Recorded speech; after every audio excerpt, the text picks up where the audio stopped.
Okay, let's get this video started.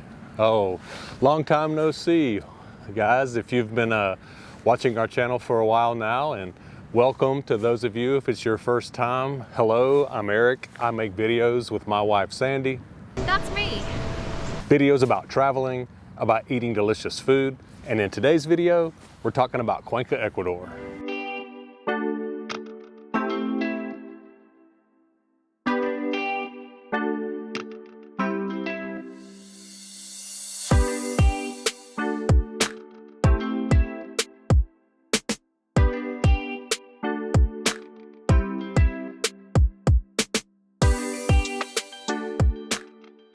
Okay, so we had a pretty good question from one of our viewers that I wanted to address, and I've been wanting to make this video for a while now. So I'm just going to kind of read off, kind of their question. It's pretty long, as you can see. It's like several paragraphs, but I mean, bless their heart, as we say in the South.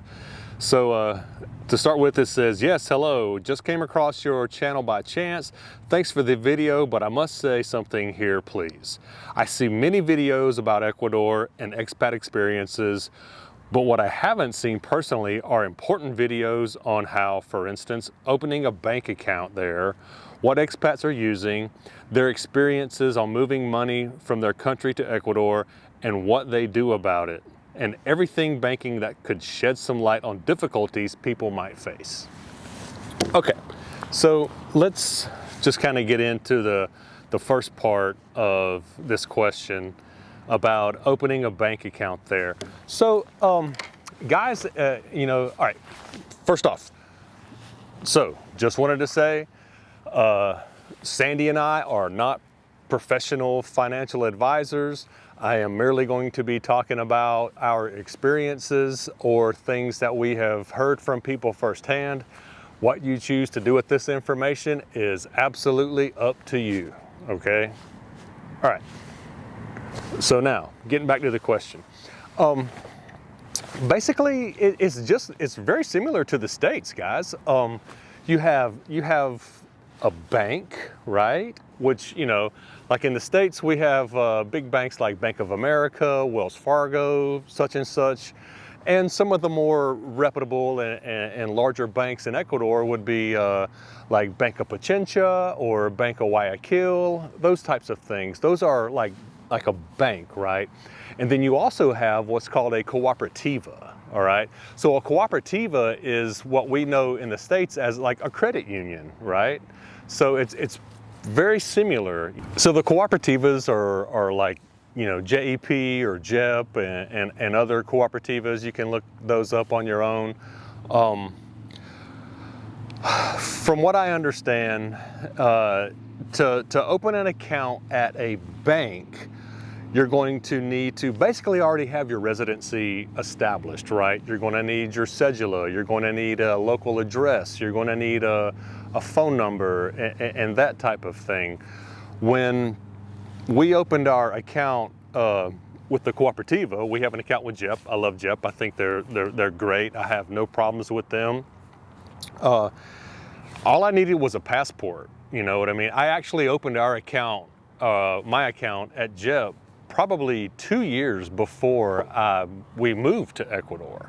All they needed was, our passport, some simple information, and we had no problems out of that. The process was pretty simple.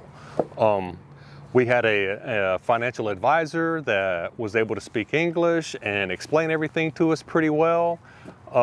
So yeah, as far as with a bank, I don't know. I've never opened an account there, but we do have friends and we know of people that have opened, accounts with banks, and it was a pretty, simple process. Okay, so now let's talk about, transferring money in, right? So guys, that's pretty simple. It's an international wire transfer, okay? It's really going to depend on what bank that you're transferring from.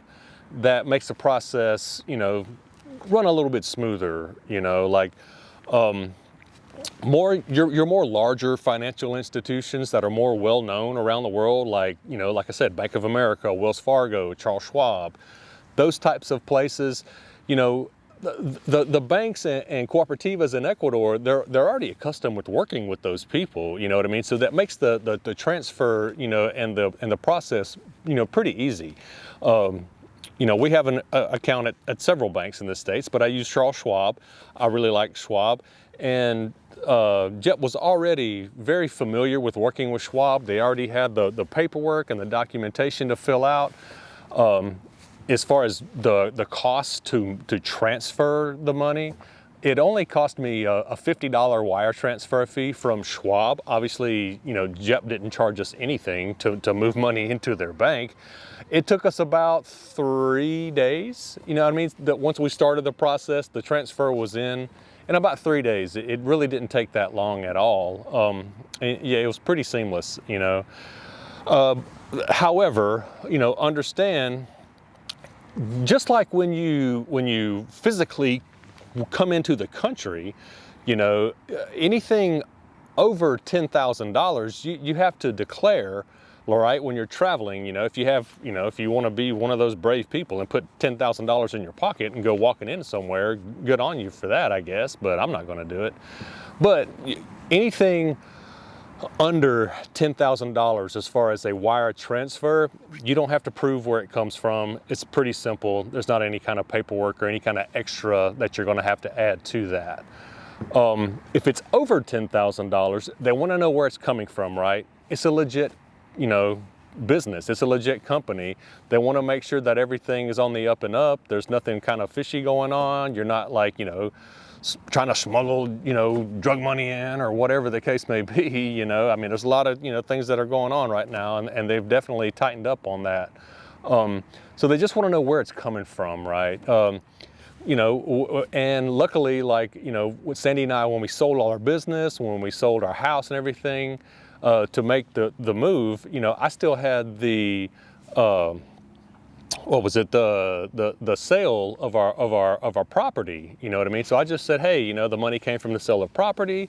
This is where it came from. They were like, cool, no problem. So lickety split, it wasn't a problem at all to move the funds down there. But just understand, under $10,000, you don't have to prove where it came from. Anything over $10,000, you got to show where it's coming from, whether it's a pension, whether it's you know, from an investment, from whatever the case may be. So that's basically is pretty much it, you know, as far as transferring the funds. Let's get into another part of the question. Shed some light on any difficulties people might face. Well, really, like I said, really pretty simple. You know, the most difficulty you're going to have is the language, you know. Understand all their documents are in Spanish. But yeah, the entire process itself was pretty simple, pretty easy. We didn't really have any issues. I mean, within a few days, I was able to check my balance and my funds were there. But you know, one of the things that was a little difficult, they were talking about difficulties. So just like in the States, you know, the banks and whatnots have mobile apps, they have a website, they have things, you know, like that you can use. The problem that I would run into with the apps a lot of times were that it was only available in Spanish, right? So you got to know your Spanish, or you'd be able to screenshot something and then transfer it over to Google Translate so that you can transfer and understand, you know, what it is that you're doing. Luckily with JEP, you know, their website is actually available in English and Spanish. So that made it a little bit easier, you know, and you know, the websites work a little bit differently. They kind of word things a little different than we're used to in the States. But, you know, if you get in there and you kind of play around with it a little bit, I mean, you can figure it out, you know. And if you have any kind of problems, your financial advisor will be right there to help you. I mean, they are extremely, you know, customer service friendly. We haven't had any problems. We actually became friends with, you know, our financial advisor. She's amazing. We have been out to dinner with her. I mean, she'll see us out in town and come over and say hello. It's a really good, relationship that we have with her. And, if I ever have any kind of problems, I'll just simply message her on WhatsApp, and, understand these people are a little busy, they're professionals. They have other people that are reaching out to them with problems and questions. So it might take, a couple hours, or they might get back to me the next day. I mean, which is fine, but they'll always reach back out to you. They'll always get the answer that you're looking for. I mean, it's really a good situation. I mean, I really wouldn't, I would consider really the only difficulty being the language barrier, right? So, know your Spanish, right? I will say this, I did have a little bit of, difficulties before we moved there because, like most banks, if you're smart, you have two-stage verification set up, multiple steps to be able to get into your account. It makes it super safe, guys, right? That's a good thing. However, you do need to have a local phone number, right? So you can't use your phone number from the US or from another country. You got to have an Ecuadorian phone number, right? And like, let's say the problem that I ran into was that the app would update, and guy over there cutting grass now, great. So the app would update, right? And then at that point, after the update, I would need to change my password or something like that. And because I didn't have an Ecuadorian phone number, when it would try to send me, a verification code or whatnot, I wasn't able to get it. So at that point, that's when I would have to message, or call my financial advisor, and I would say like, hey, the app's updated. I need to change my password. I need to get the verification code from you so that I can, obviously reach the next step to continue into, to get into my account, And once I was able to make contact with them, that process was pretty simple. So I guess that would kind of be the only problem that I ran into when I opened my account before I actually, lived in Ecuador and had an Ecuadorian number. But then once I had an Ecuadorian number, it was a piece of cake. It was just like in the States, bloop, you get your code, you enter in your code, bam, you're in your account. Easy peasy. All right, so let me get into the next part of their 3-paragraph question. It says, I know many talk about using their debit cards, etc., but what if those cards just stop working or something goes wrong? What if people can't withdraw from ATM machines? I want to be able to go to the bank and take my money out physically without relying on cards and machines. Okay, well, if that happens, you're going to have a whole lot more to worry about, because that sounds like a doomsday, end of world anarchy type scenario to me. Listen, we're not talking, grass huts and dirt floors. It's a pretty modern, developing country, right? I mean, it's pretty simple to go to the ATM, to use your card, to get money out of the ATM. I mean, that everybody does it. But let me break down some of the differences, right? If you want to go with your debit card to an ATM and withdraw money out, you can either do that with your local Ecuadorian account. What I like about that is I can go to the ATM machine and put in my debit card from the States, select, English or whatever. You can always, either way, you can pick English or Spanish, and then withdraw my money, from my US bank account. I don't have to just be able to pull money out of my Ecuadorian bank account. So to me, I like the fact that I can go to an ATM, put in my debit card, and pull money out, from an account that's in the States. I mean, to me, that's a little bit easier, right? All right. But anyhow, let's get into this other part. I want to be able to go to the bank and take money out physically without relying on cards and machines. All right.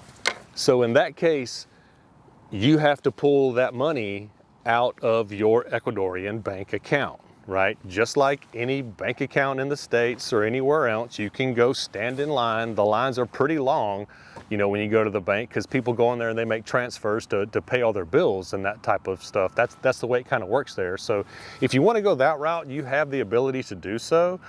But you're going to have money in that bank, in that Ecuadorian bank, to be able to pull your money out, without using that card.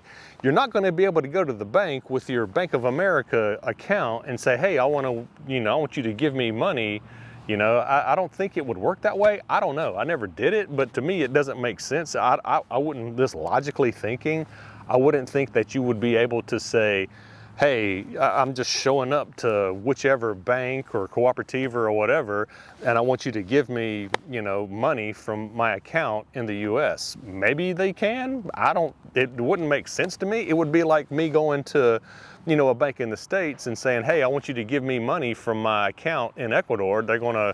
It's gonna be a wire transfer and this or that. It's just gonna be complicated. So, long or the short, if you have money in your Ecuadorian bank account, then yes, you can go to that Ecuadorian bank and then physically withdraw cash from that Ecuadorian bank, right? I don't recommend walking around with a bunch of cash in your pocket in Ecuador or anywhere else for that matter, because, well, personally, I think that would be dumb. You know what I mean? It just sets yourself up, to be a target. To me, I think debit cards and ATM cards and credit cards or whatever are more safe and secure. If I lose it or if somebody steals it, I can instantly have it canceled or stopped, and then there's, nothing gained, nothing lost. I've stopped that whole situation, and then things are good at that point, right? Nobody's been able to take my money.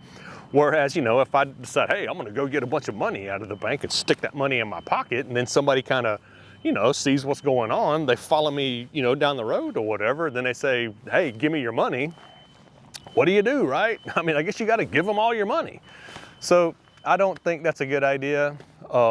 But yes, if you have an Ecuadorian bank account and you want to be able to go to a teller and withdraw cash physically from them, you have that ability to do so. All right, part 3, I guess.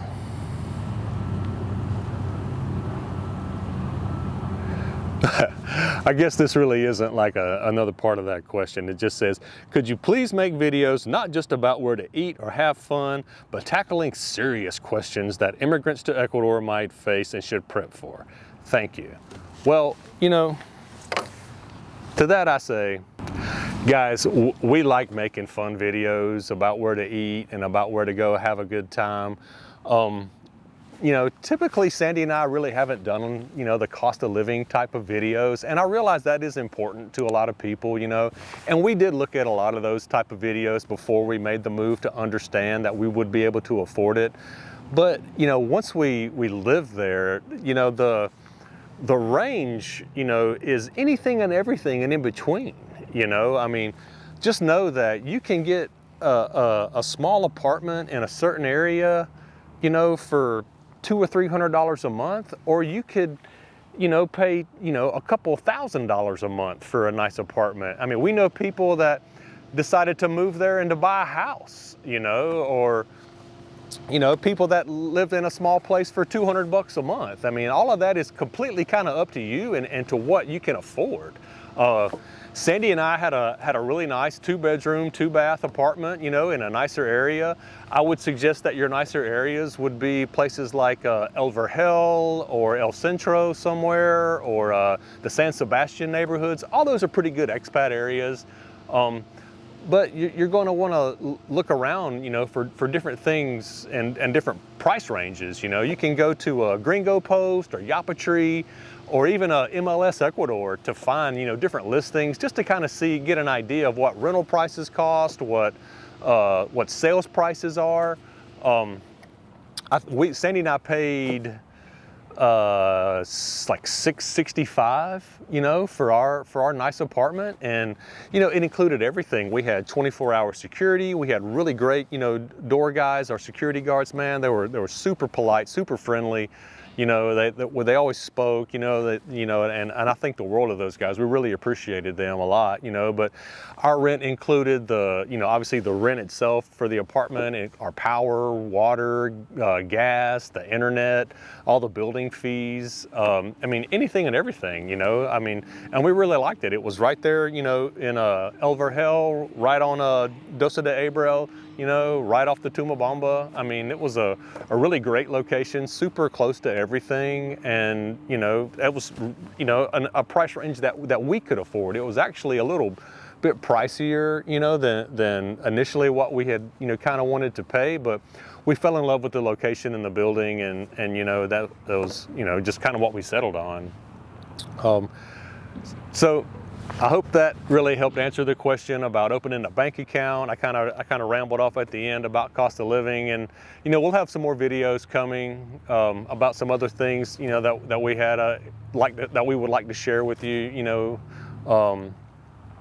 About transportation, using apps and mobile services, all that kind of stuff. Well, I hope that was some decent information for you. That's really all I got. The process of opening a bank account, was pretty simple for us. Just understand, if you want to open one at a bank, you're going to kind of need to be established there. If you're going to want to open one at Cooperativa, for us, I was able to do so before we moved there, which allowed the transition to be a little bit easier, right? I already had that security kind of set in place when we got there, and that I really liked. But that's all I got for this one. If you like the video, please give it a like, give us a comment. We always enjoy replying to the comments and getting to know folks. We really enjoy, replying to people. If you're new to the channel and you're not a subscriber, please subscribe to the channel so that you don't miss our next video. All these things help support our channel, guys. We are always super grateful for your help and support. We hope you have a great week. See you in the next video. Bye.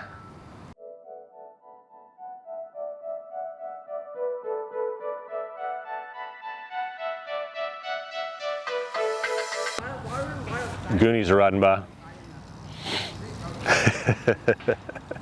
I'm gonna let them slide by first. It's Friday, but there's no school here on Fridays.